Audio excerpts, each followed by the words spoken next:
Welcome back to my channel teman-teman. Hari ini kita quick escape. Tadi kita baru habis nongkrong di Ekara yang ada di Cembeluit, Universitas Parahyangan, dekat Universitas Parahyangan. Dan tanpa sengaja kami pengen langsung ke Curug Dago, karena ini adalah salah satu curug yang mudah dijalani dan gampang nih jalannya. Dan aksesnya sini gratis ya teman-teman ya.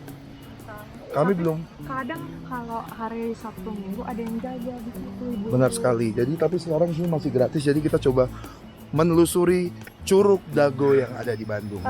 Teman-teman, untuk jalannya sendiri cukup terjal ya. Jadi kita harus turun dulu, baru ke bawah. Dan memang di bawah nanti akan ada beberapa hal yang perlu bisa kita diskusikan, karena isinya ada peninggalan sejarah juga teman-teman. Kata banyak berita bahwa di Curug Dago itu ada peninggalan Raja Thailand. Nah, Raja Thailand itu pernah ke Curug Dago ini teman-teman. Jadi kita bakal lihat nanti peninggalannya seperti apa ya. Kita turun dulu teman-teman, karena ini tangganya cukup jauh. Let's go. Tapi nggak terlalu sulit sih. Kalau hujan itu Benar teman-teman kata Iren. Jadi kalau misalnya ini kalian datang pas waktu hujan, jalannya akan cukup licin. Jadi pastikan kalian hati-hati ketika menurunnya. Tapi untuk infrastrukturnya sendiri udah bagus ya teman-teman. Jadi bisa jalan dengan aman.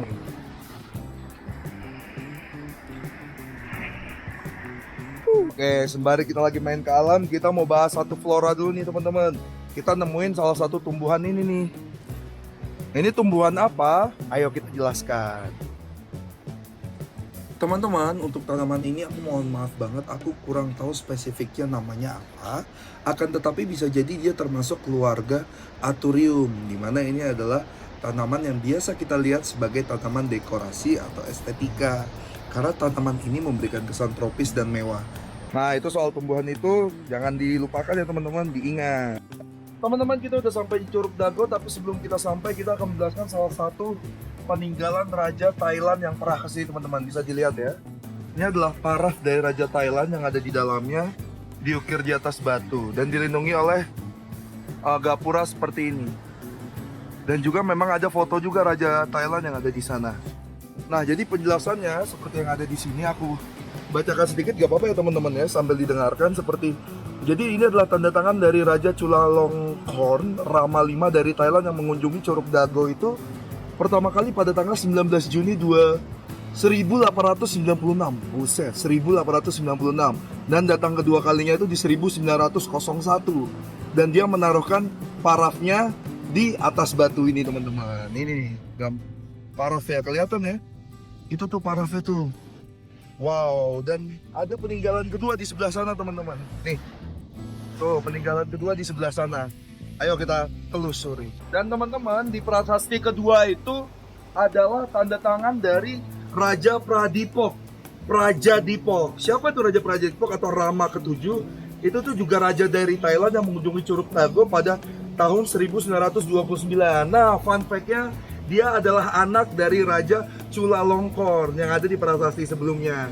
Dia kesini untuk melihat paraf dari ayahnya dan dia menorehkan juga nih parafnya di sebelah sini. Wow, keren ya teman-teman, bahwa raja-raja dari Thailand juga di zaman dulu mengunjungi Curug Dago.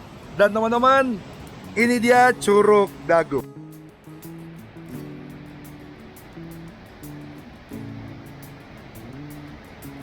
Teman-teman, sedikit soal Curug Dago. Curug Dago itu terbentuk katanya dari lava Gunung Purba yang ada di Bandung.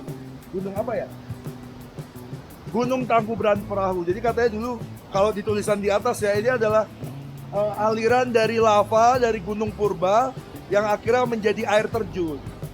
Aku masih akan mengafirmasi hal ini, tapi yang menarik dari curug ini adalah batuan-batuan yang ada di sekitaran curug ya.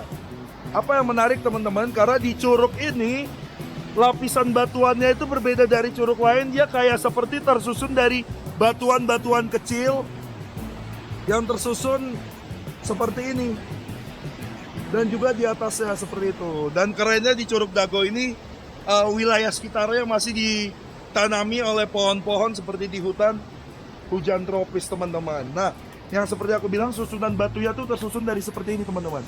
Batu-batu kecil yang tersusun satu-satu, yang pada akhirnya membentuk Curug Dago ini. Wow, keren juga di Curug Dago ya. Guys, kita bahas flora lagi. Nah, selain tanaman tadi yang kita temui sering di sekitaran Curug Dago ini adalah salah satu tanaman seperti ini. Apa tanaman ini? Yuk kita bahas. Dan teman-teman, ternyata tanaman ini bisa diperkirakan secara 80% mungkin ya. Ini adalah talas atau keladi, atau bahasa latinnya sering kita kenal dengan nama Colocasia esculenta. Dan tanaman talas ini hampir seluruh bagian tanamannya itu bisa dimanfaatkan, terutama sebagai bahan pangan dan obat tradisional. Dan itu dia penjelasan dari tanaman ini. Jangan dilupain ya teman-teman. Dan teman-teman, untuk infrastruktur yang ada di Curug Dago ini, itu kita ada tempat duduk ya, seperti ini. Tetapi sisanya memang tempat duduknya itu ada di, ya kita bisa selonjoran di sini dan sekitarnya. Dan teman-teman, yang membuatku sangat terkesan adalah curug ini dijaga dengan rapi, bersih, walaupun ya tanpa menutup fakta bahwa di sekitaran curugnya masih banyak sampah. Jadi di tempat sini kita bisa duduk di beberapa tempat di sini sambil nongkrong, sambil menikmatinya. Dan biasanya Curug Dago itu digunakan oleh masyarakat sebagai tempat perhentian terakhir kalau misalnya kita jogging ke Dago. Kalau misalnya kita jogging ke Dago atau kesepedaan ke Dago, biasanya tempat istirahatnya di sini teman-teman. Jadi kita bisa sambil istirahat, sambil menikmati pemandangan Curug Dago. Tapi yang perlu diingat adalah jangan lupa untuk membuang sampah pada tempatnya agar kita menjaga kebersihan dari Curug Dago ini. Dan teman-teman, sekian perjalanan singkat kita ke Curug Dago. Terima kasih udah nonton channel ini. Dan kalau misalnya kalian suka video jalan-jalan di seputaran alam Indonesia, silahkan subscribe channel kita untuk dukungan biar kita makin semangat nih menelusuri alam di Indonesia. Thank you, gua Stefan, sampai jumpa di video berikutnya. Bye bye guys.